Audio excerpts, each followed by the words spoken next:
Bruce Thompson for BT Pilates. Cubital tunnel syndrome, stretch, massage and exercises. 5, ulnar nerve stretch and glide. It's important to get things right if we're going to do this ulnar nerve stretch and glide, because there's nuances. It works really well if we get it right, and it's very marginal if we don't. The first thing is that physios will tend to show you a goggle stretch like this. I don't personally like that because we've got the ulnar nerve going around a huge curve, and this bent elbow is actually a risk factor for ulnar nerve and the cubital tunnel syndrome. So with due respect to the physios, it's not that I rule it out, but I find it's not a particularly useful thing for my cubital tunnel syndrome.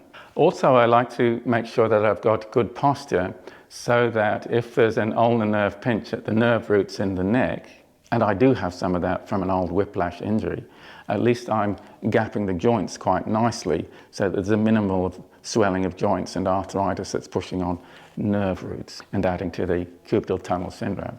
The first thing is just to get the nice posture.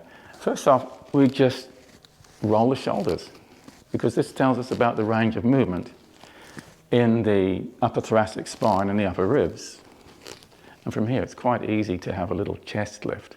We feel like a tall athlete or gymnast or gladiator. Second off, we would like to do something to gap the joints in the side vertebrae. We have on the side of the intervertebral discs, we have something called uncinate or horn-like joints on the side of the vertebrae, and we can gap them like that. And we also have at the back corner, each side, the left and right, we have facet joints, and we can gap them like that. But the problem with doing neck stretches and getting this gapping of the joints so they're stretched apart and it heals the minor arthritis, the problem with neck stretches is that we tend to put all the stretch into the lower part of the neck. So to remedy that, we need to get the upper thoracic spine and the upper ribs moving. And if they're moving a bit, we're not putting a dangerous overstretch or movement in the lower neck vertebrae. So we use a 1, 2, 3 method. Shoulders are rolled, heart's lifting. Here's the 1, 2, 3. We get the upper chest moving with the number 1, lift.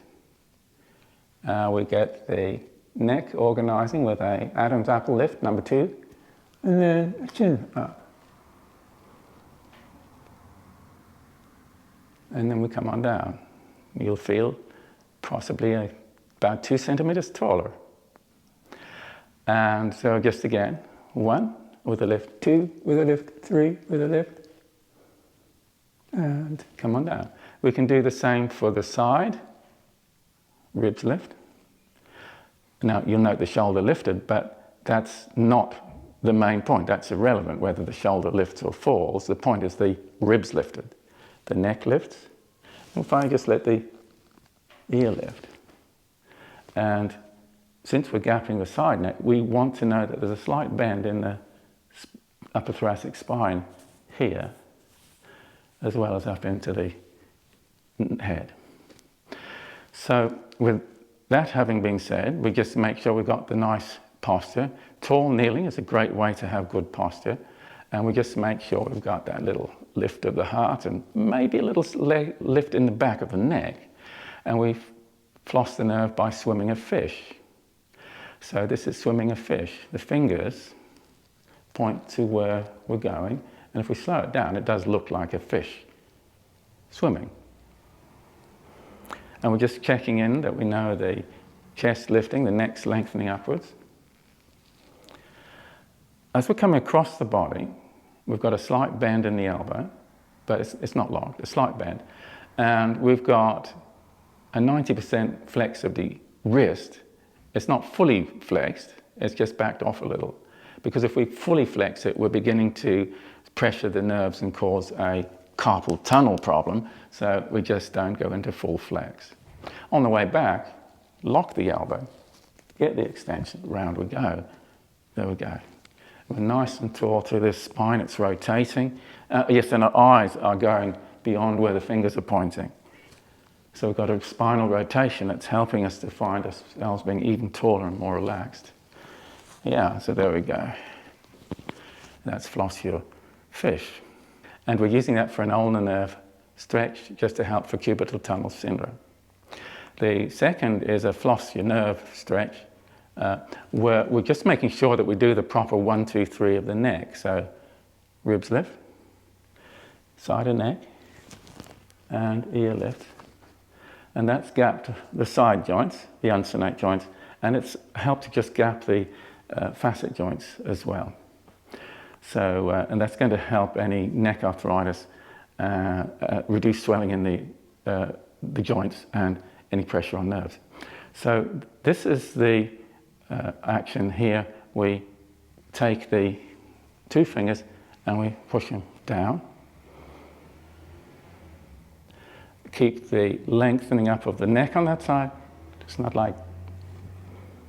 And then we 1, 2, 3. And a little bit of nose left and right. And then we come out of that and we grab those 3rd and 4th fingers, take the hand out and push the wrist away, push the wrist away. Hopefully the neck's relaxed and the chest lifting a little. The back of the neck's lengthening. Again, 1, 2, 3. And a little bit of nose left and right. And come on out and grab fingers 3 and 4. Push the wrist away. And just make sure you get a little bit of chest lift and the neck's lengthening.